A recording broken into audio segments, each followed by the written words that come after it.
สบายดีคลิปนี้จะเป็นคลิปยืนยันบัญชีที่ช่องเอ็มเด้อหลังจากเขาสมัครแล้วหันบอลน่าจะยืนยันเขามาบอลนี่บอลว่ายืนยันบัญชีกดเข้าไปเลยในตัวนี้ใช้เบอร์โทรศัพท์เขาเด้อแล้วกดรหัสบัตรนี่รหัสจะส่งก็เป็นรหัส6 ตัวในข้อความเขาหัน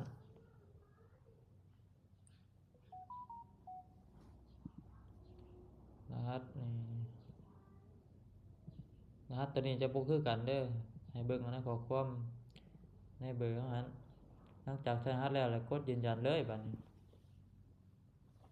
ตัวนี้สิไปช้าๆเด้อในการความเข้าใจชื่อตัวอย่างชื่อเนี่ยใช้ตรงตามบัตรประชาชนเขาเด้อหรือว่าตามบัตรบัญชีธนาคารนั้นถ้าใช้บ่ถูกเลยเวลาเติมเงินหรือว่าฝากเงินจะบ่เข้าบัญชีเวลาถอนก็คือกัน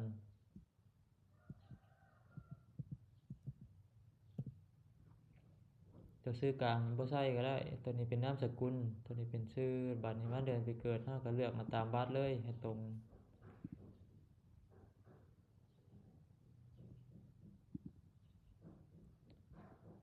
เดือนก็ดำเนินการต่อบัตรนี้ที่อยู่เฮานี่อยู่สวรรณเขตสวรรณเขตลาวหมายเลขถนนจะเป็นหมายเลข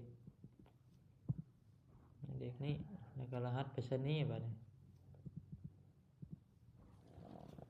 ที่อยู่แล้วก็เมืองแขวงหมายเลขถนนแล้วก็รหัสไปรษณีย์หลังจากนั้นกดดำเนินการต่อตัวนี้นี่ให้เลือกมาตามเฮาก็ได้เลยเด้อเอาตามชุดนี้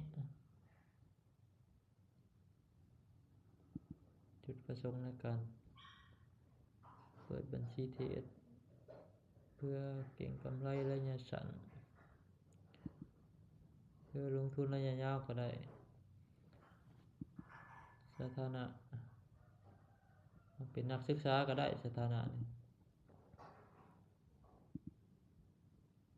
ตัวนี้เลือกน้อยสุดตัวนี้แรงที่มาของเงินทุนเลือกเป็นเงินออมก็ได้แล้วก็ความมั่นคงสุทธิจำนวนเงินนี่เลือกมันน้อยสุดเลยก็ได้เด้อนี่ให้เบิ่งเอาตามนี้เลย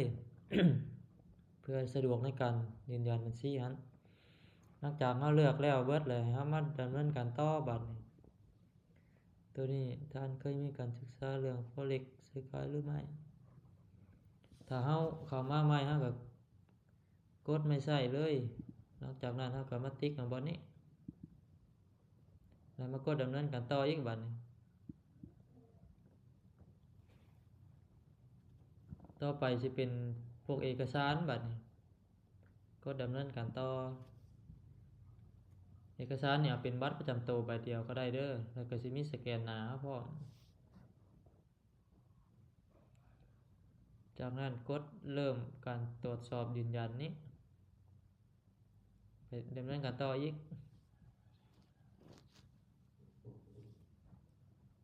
คือเราเป็นประเทศลาวนี่เลือกถูกแล้วคือพวกบัตรที่ว่าใช้ยืนยันได้นี่สิมีบัตรประชาชนเด้อมีหนังสือเดินทางแล้วก็มีใบอนุญาตผู้นำพรรคผู้นำนักผู้สำนักบ่แล้วก็มีใบขับขี่ตัวอย่างเขาสิเอาเป็นบัตรประชาชนส่วนหลายเขาสิมีบัตรประชาชนแล้วก็มากดดำเนินการต่อบัดนี้มาขั้นตอนนี้นี่ให้กดดำเนินการต่อแล้วเอาบัตรเข้ามาบัดนี้หรือว่าเพิ่นสิสแกนหน้าก่อนบ่เพิ่นสิสแกนบัตรหรือว่าไผมีบัตรแล้วเอาบัตรมาสแกนเลยก็ได้เด้อหรือว่าที่ว่าไผมีรูปแล้วก็มาเลือกเอารูปตัวนี้เลยก็ได้ตัวอย่างเฮาสิเลือกเอารูปเลย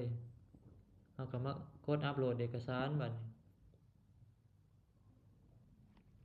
พอเรากดอัปโหลดแล้วเราก็มาเลือกรูปเราบัดนี้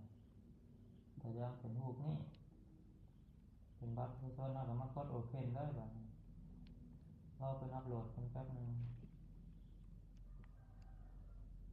หลังจากอัปโหลดรูปบัตรประชาชนแล้วเลยเรากดดำเนินการต่อให้สำหรับรูปบัตรประชาชนเฮานี่ถ่ายแจ้งเด้อบ่ให้เหลื่อมบ่ให้มีแนวบังถ่ายเห็นเบิดขอบสี่เหลี่ยมเลยหลังจากนั้นเราก็มากดดำเนินการต่อบัดนี้มาขั้นตอนนี้จะเป็นขั้นตอนการสแกนหน้าบัดนี้ก็ดำเนินการต่อ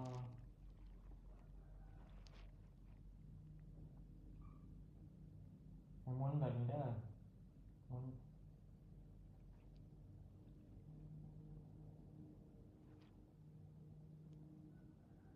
แล้วรอกันแป๊บนึง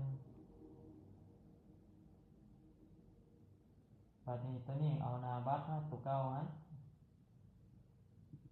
บัตรประชาชนที่เราอัปโหลดก่อนหน้านั้นตัวอย่างเป็นรูปนี้หน้าบัตรเราก็มากดเลือกแล้วก็โอเพนเลยพออัปโหลดได้จะเป็นรูปสีเขียวมาแบบนี้เป็นวงกลมสีเขียวนี้หลังจากนั้นเราก็มากดลงเอกสารนี่เลยแล้วก็มีแต่รอถ้าเพิ่นยืนยันบัดนี้หลังจากเรากดส่งเอกสารแล้วมันจะมาหน้านี้เด้อแล้วเรามากดสอบเบิ่งอยู่นี้ว่าเพิ่นยืนยันให้แล้วหรือบ่ขวามือนี้เข้ามาแล้วเพิ่นสิมีเขียนว่าการยืนยันตัวตนคือสถานะตอนนี้นี่เป็นรอดำเนินการคือตอนนี้เพิ่นกำลังตรวจสอบเอกสารเฮาให้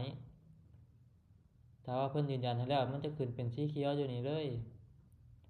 หลังจากยืนยันแล้วเฮามากดรับโบนัสบัดนี้โบนัส30เหรียญที่ว่าบ่ต้องฝากนั้นเข้ามาแล้วมันจะมีอยู่แถบนี้เฮาเลื่อนขวามามันจะมีรับโบนัสเงินฝาก 100% เฮาให้เฮาเข้าไปเลยพอเข้ามาแล้วจะเป็นหน้าตาแบบนี้เลยเฮามาบนโบนัสไม่ต้องฝากเงินนี้